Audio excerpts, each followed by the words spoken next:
Bonjour à toutes, bonjour à tous, soyez la bienvenue sur TV Vendée en ce mardi 19 mai pour votre matinale. J'espère que vous allez bien. Ce matin, bon appétit à vous. Si vous prenez actuellement votre petit déjeuner, j'ai très souvent l'occasion de vous le dire, je sais que vous en avez marre, mais je le répète encore une fois, c'est le repas le plus important pour être en pleine forme et pour bien démarrer sa journée. Comme tous les matins, vous pourrez bien sûr réagir à l'actu du jour avec le WhatsApp officiel de la matinale. Et nous commençons tout de suite par faire un point sur votre météo pour aujourd'hui. On commence par regarder le temps qu'il va donc faire ce matin avec des averses sur l'ensemble du département. Ce matin, les températures se font néanmoins plus douces avec 10 degrés attendus au minimum dans les terres, 13 degrés sur le littoral. Dans l'après-midi, quelques averses continueront d'être présentes sur l'ensemble du département, mais le soleil se fera de plus en plus présent. Les températures seront en nette hausse avec 17 degrés sur le littoral et 18 dans les terres. Nous regardons maintenant les horaires des marées pour aujourd'hui. Alors le coefficient du jour, il sera de 95 à 91 sur l'ensemble du littoral. Concernant les horaires, on commence du côté de la Tranche-sur-Mer, première basse mer cette nuit à 1h07, la suivante sera donc à 13h24. La première pleine mer était ce matin à 7h19, la prochaine sera donc à 19h36. Au niveau du passage du Gois, première basse mer cette nuit à 1h23, la prochaine à 13h39.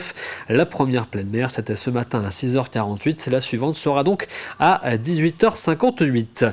Le soleil, lui, s'est levé ce matin à 6h26 et il se couchera ce soir à 21h38. Et nous fêtons aujourd'hui les Yves. Bonne fête donc à tous. Et il est temps de faire ensemble un point complet sur l'actu du jour. Voici le journal.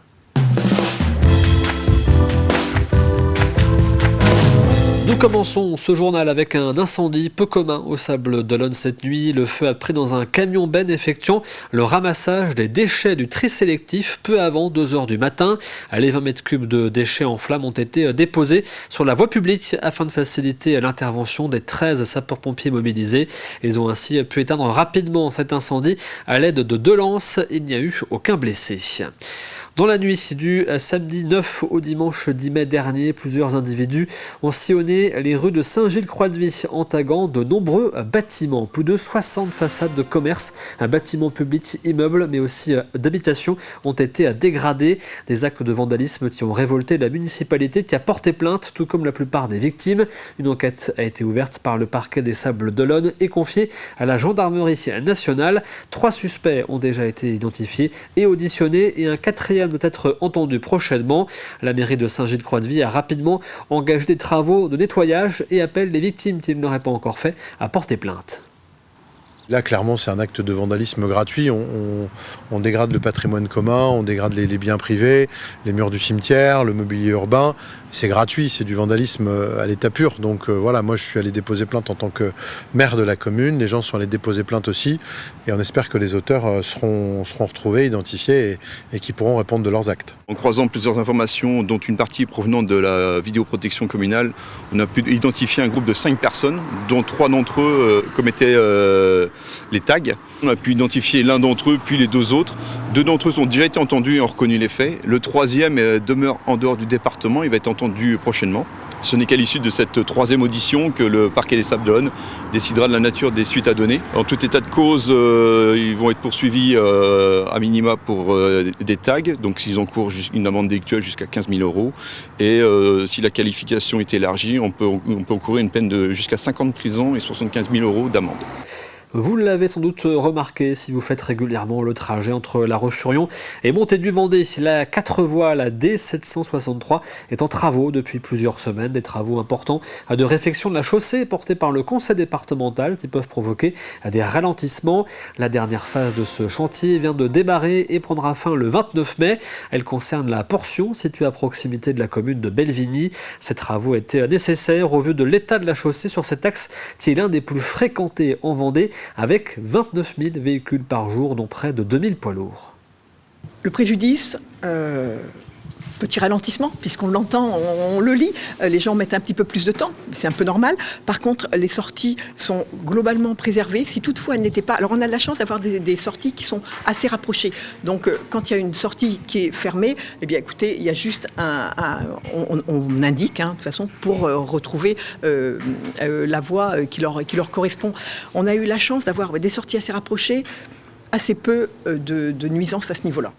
L'AMAQUI, l'association des maisons de quartier de La Roche-sur-Yon, a lancé un nouveau dispositif au début de l'année scolaire. Il s'appelle la Nouvelle Voie de l'AMAQUI. Objectif, impliquer les enfants des quartiers dans les choix d'activités et de projets faits par l'association.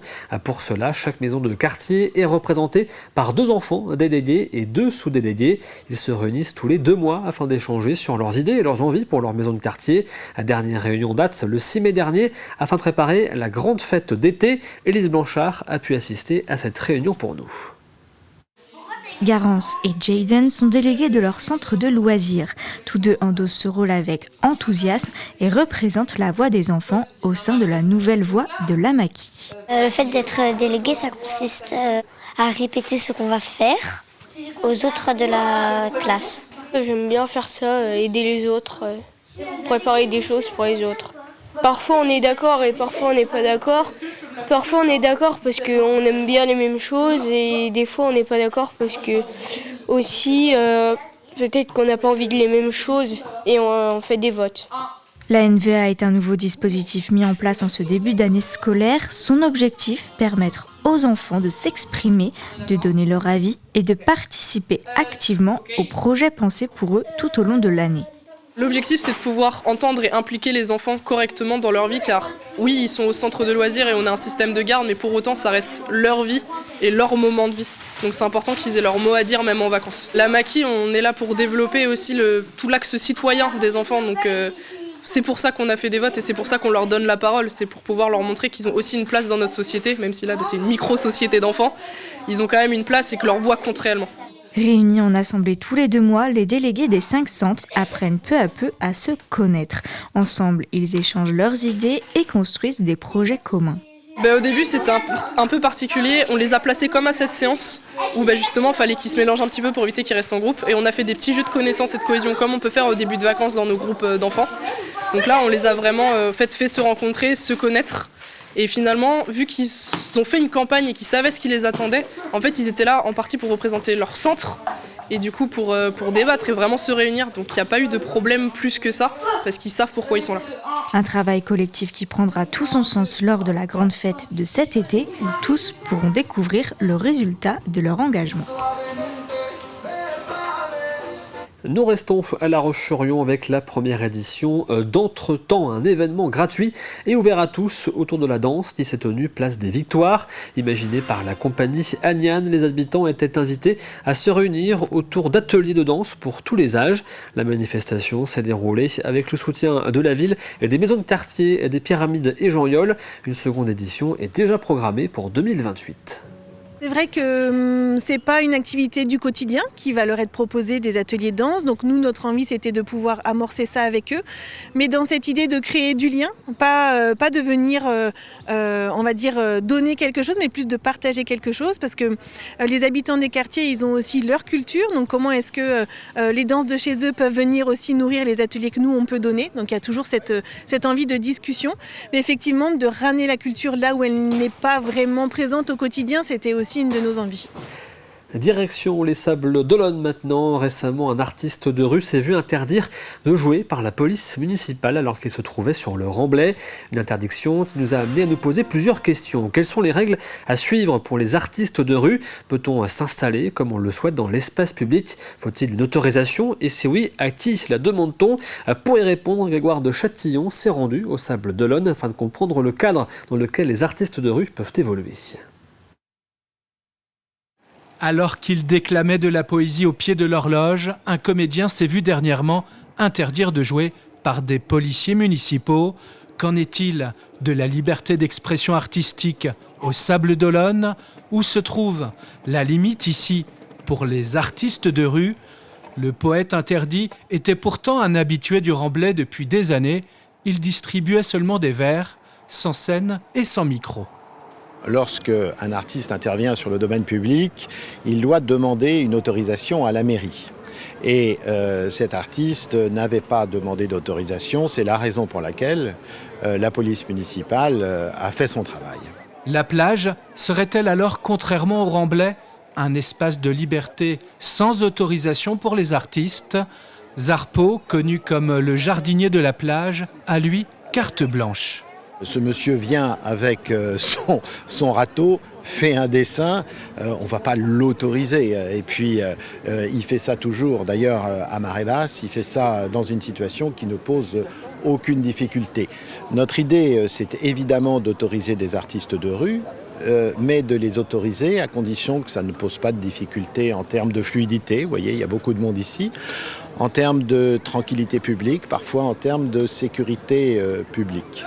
Un peu plus loin, nous voilà dans le quartier touristique de l'île Penotte avec Dane, surnommée la Dame au coquillage. Il faut demander au propriétaire l'autorisation de faire quelque chose sur son mur. Après, c'est la mairie, l'architecte des bâtiments de France. On n'a pas le droit de faire n'importe quoi. Entre artistes tolérés, création encouragée et réglementation de l'espace public, le débat reste ouvert dans une ville comme les Sables d'Olonne, qui revendique son image culturelle et artistique. Nous nous rendons maintenant à la Guérinière où un tout nouvel événement estival a vu le jour samedi dernier. Baptisé Sunset Block, ce rendez-vous inédit proposé par la mairie a investi les blocos situés en bord de mer pour une première édition mêlant musique et patrimoine. Au programme des DJ sets au coucher du soleil, des visites d'idées de plusieurs blocos datant de 1942, mais aussi des food trucks mettant à l'honneur des produits locaux. Gratuit et ouvert à tous, l'événement avait pour ambition de réunir deux univers, les amateurs de musique et les passionnés d'histoire. Sur l'île de Noirmoutier, près de 150 blocos sont recensés, mais peu sont accessibles au public. Moi, je trouve que ce qui est intéressant, c'est toujours des triptyques. C'est-à-dire qu'il y a des gens qui vont venir pour, par exemple, faire des visites du blocos ou les visites des blocos, d'autres qui viendront pour la musique, mais en fait, il y en a qui vont découvrir en venant pour la musique qu'il y a des visites de blocos et au contraire, ils vont être intéressés par cela. Donc, effectivement, les gens peuvent comme ça aller d'un sujet à l'autre en profitant de ce qu'il y a sur le site. Effectivement, je trouve ça plutôt agréable. On garde vraiment l'authenticité des bâtiments et notamment de ces blocos. Et puis, le côté musique vient s'intégrer, en fait, dans la côté patrimoniale et non pas l'inverse. C'est-à-dire qu'on garde vraiment le côté historique en priorité pour mettre ensuite le côté animation musicale et je dirais un peu festive justement de ce lieu-là. Voilà, c'est pas l'inverse. D'abord, je suis une passionnée. J'ai été élevée par un papa militaire. Papa m'a toujours dit qu'il faut continuer le devoir de mémoire, c'est important. Et je tenais beaucoup à ce que nos jeunes aujourd'hui, surtout avec ce qui se passe, qu'il y ait une continuité, qu'on puisse au moins leur passer quelque chose. Et c'est vrai que c'est passionnant parce que on a cette partie musique. Donc les jeunes sont très attachés et puis il y a aussi cette partie histoire et ça nous permet de mélanger les deux générations, c'est formidable. C'est la fin de ce journal. On refait ensemble un point rapide sur votre météo de ce mardi 19 mai avec donc des averses ce matin sur l'ensemble du département. Comptez 10 à 13 degrés pour cette matinée. Dans l'après-midi, la pluie va se faire de plus en plus rare et c'est le soleil qui va être de plus en plus présent enfin donc sur l'ensemble du département. Les températures seront en nette hausse avec 17 à 18 degrés. Voici maintenant le plus de l'info du jour.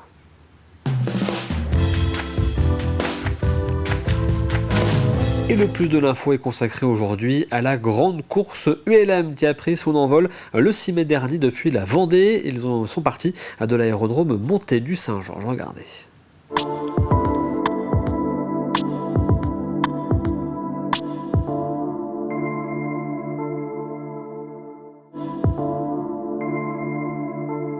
La grande course, en fait, tient son origine dans les années 80. Ça a été un rallye qui avait été inventé à l'époque au plein essor de l'ULM, qui s'est arrêté fin des années 80. Voilà, donc le mouvement ULM a pris de l'ampleur jusqu'aux années 2000. C'est un peu essoufflé en 2010 dans la décennie qui a suivi. Puis 2024, on a un ami ici présent qui a eu la bonne idée de relancer ce rallye-là, donc la grande course ULM.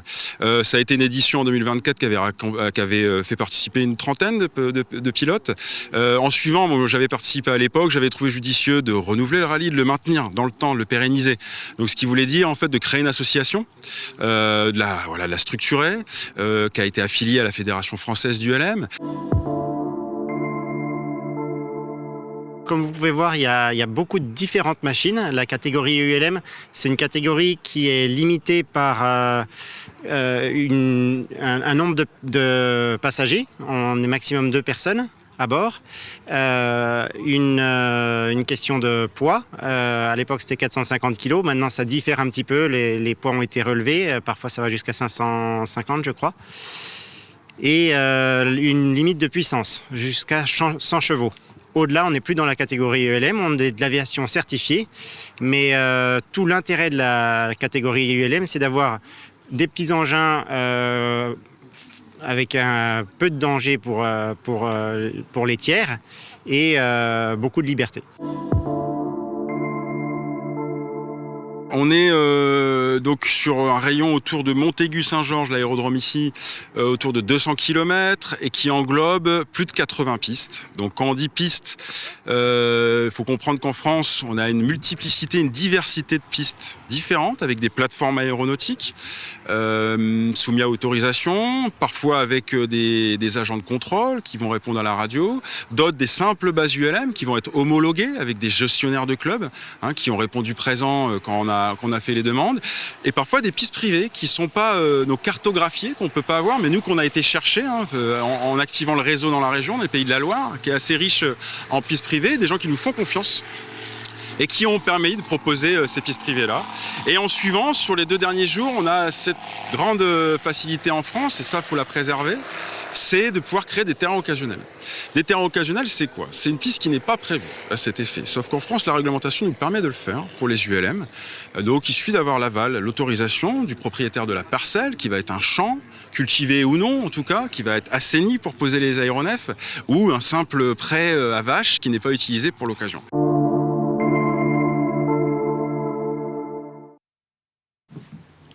Et voici pour ce plus de l'info consacré donc à la grande course ULM. Nous parlons maintenant, comme tous les mardis, de santé.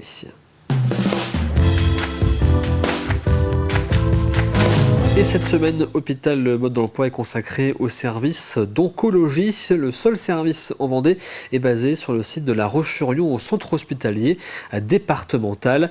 Un service clé face à l'explosion des cancers dont le nombre a doublé en 30 ans.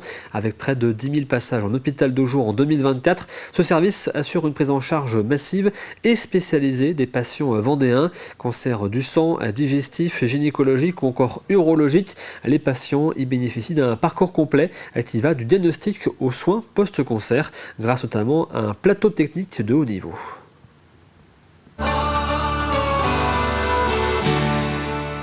L'oncologie, c'est un des nombreux métiers qui s'occupent des patients atteints de cancer. Nous, on a une spécialité qui soigne avec des médicaments, que ce soit par perfusion ou par comprimé.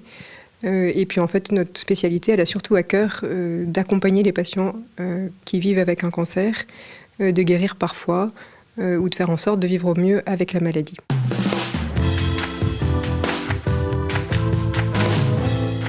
Ici, en oncologie au CHD, on s'occupe des patientes atteintes de cancer du sein, de patientes atteintes de cancer gynécologique, urologique, de patientes avec des tumeurs cérébrales ou des tumeurs de la gorge, des tumeurs ORL, et de patients avec des tumeurs digestives.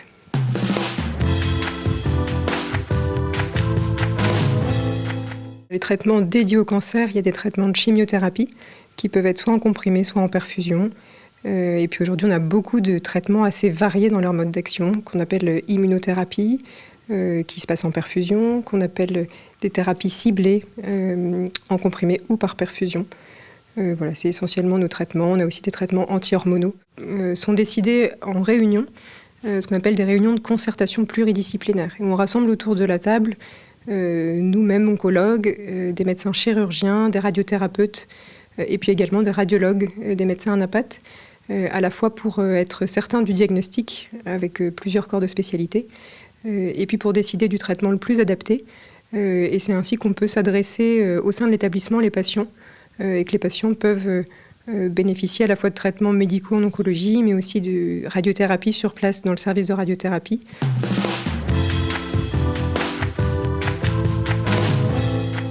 On a quelques chimiothérapies qui demandent à être hospitalisées plusieurs jours, c'est vraiment pas la majorité. Le plus souvent, les chimiothérapies se font ce qu'on appelle en ambulatoire, c'est-à-dire sur quelques heures au sein du service d'hôpital de jour. Et puis, il y a évidemment tous les traitements par comprimé qui se prennent là à la maison. Et donc, les patients sont chez eux, on les voit régulièrement en consultation. Et on a aussi, en fait, dans notre équipe qui est assez variée, avec beaucoup de compétences, on a aussi des infirmiers qui s'occupent de suivre les patients à la maison, par exemple, avec des traitements par comprimé.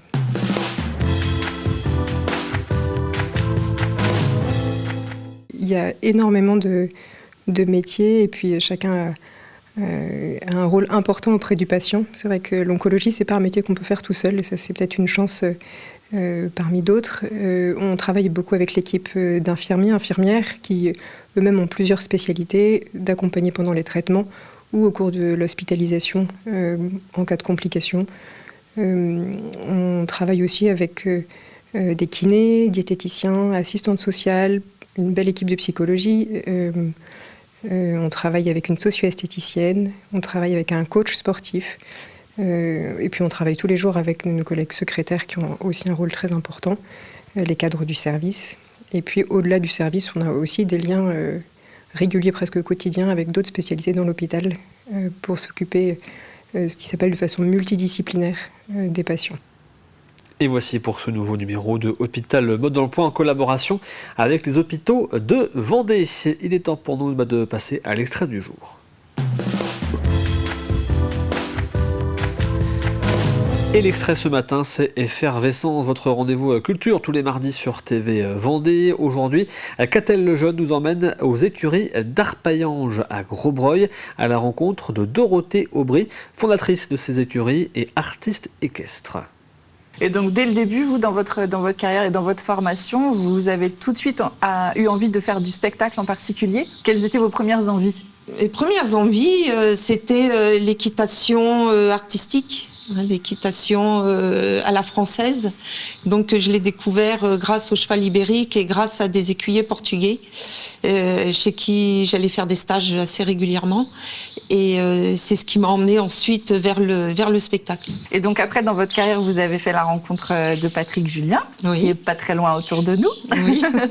Et vous avez tout de suite une complémentarité dans le travail, dans vos compétences. Oui, c'est ça. Parce que moi, je suis vraiment issue du milieu du spectacle et lui était plutôt issu du milieu de la compétition de saut d'obstacle et compétition d'attelage. Et en fait, ça s'est bien marié. Et donc l'envie de faire des spectacles ensemble. Oui, tout à fait. Donc à Chambord au départ ? Oui, au spectacle équestre du château de Chambord. Et donc l'arrivée en Vendée s'est faite à quelle période ? En 2012. Et donc avec l'envie de poursuivre le côté spectacle et d'offrir des spectacles au public ? Oui, tout à fait. Sur toute l'année ? Sur toute l'année. Au départ, on a cherché à associer les activités du centre équestre avec des activités de spectacle, bien sûr en période estivale et en période de Noël. Oui, bien sûr. Et donc alors là, le spectacle que vous préparez pour cet été. Donc c'est le spectacle qui s'appelle Le Grimoire aux chevaux, qui aura lieu les mardis, mercredis et jeudis à 20h30, du 14 juillet au 27 août. Alors racontez-nous, de quoi il parle ce spectacle ?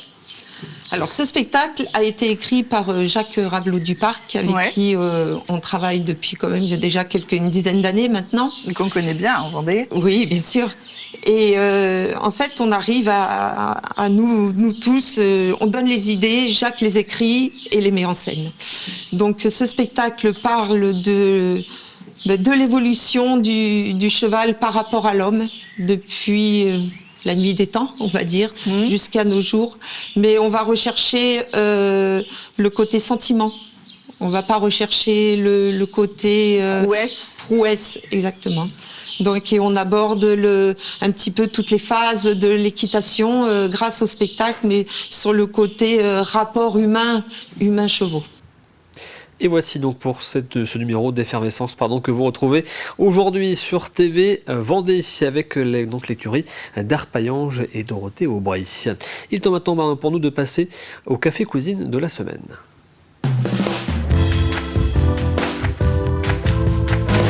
Et à gagner cette semaine dans Café Cuisine, je vous le rappelle, ce sont 2 bons repas d'une valeur de 30 € offerts par le restaurant Green sur mesure à La Roche-sur-Yon. Pour espérer les remporter, il nous faut trouver la réponse à la question de la semaine que voici. De quelle région du monde est originaire le Vaha, la célèbre pirogue utilisée lors de la Vendée Vaha? La dernière édition de cette course avait lieu le week-end dernier au Sable d'Olonne. Et voici l'indice du jour. Nous pensons immédiatement à Tahiti, quand on évoque cette discipline. Je répète, nous pensons immédiatement à Tahiti lorsque l'on évoque cette discipline. Vous avez jusqu'à vendredi midi pour tenter votre chance. Rendez-vous donc pour cela sur tvvendée.fr. Vous retrouvez la question de la semaine et l'ensemble des indices dans la rubrique le jeu de la matinale. C'est la fin d'ailleurs de cette matinale. Merci à vous de l'avoir suivi. On se retrouve bien sûr demain à partir de 7h pour une nouvelle édition. L'actualité revient à 12h30 avec le journal présenté par Aurélien Huard. À passer d'ici là une excellente journée devant TV Vendée, bien sûr. À demain.